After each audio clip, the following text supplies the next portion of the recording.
જય ગૌ માતા ખેડૂત મિત્રો, આપણે આ ટાંકાનું કામ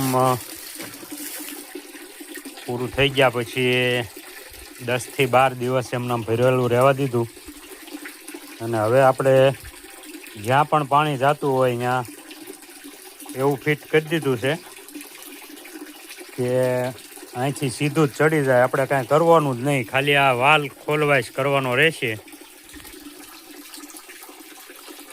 આવી રીતે ગળાઈને આ ટાંકામાં આવે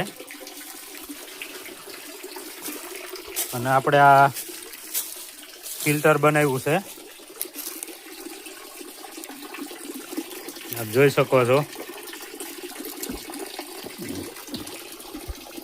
આ ફિલ્ટરમાં અહીંથી સીધું જ તે સામે ડ્રીપમાં ચડી જાય.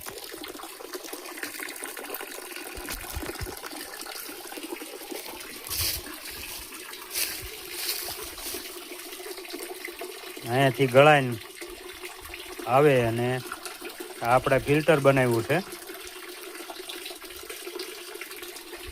4 થી 5 વાર ગળાય એટલે ડ્રીપ હોય તો ડ્રીપમાં હોલ બંધ થવાની કોઈ ઉપાધિ નહીં. જોકે આમાં ગૌમૂત્ર ને એ આવે સાસ એટલે હોલ તો બંધ ન થાય ડ્રીપના.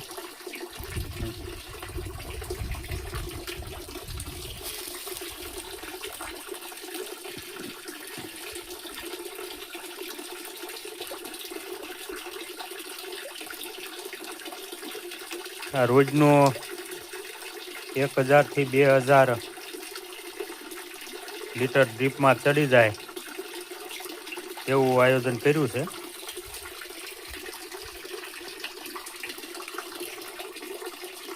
જય ગૌ માતા.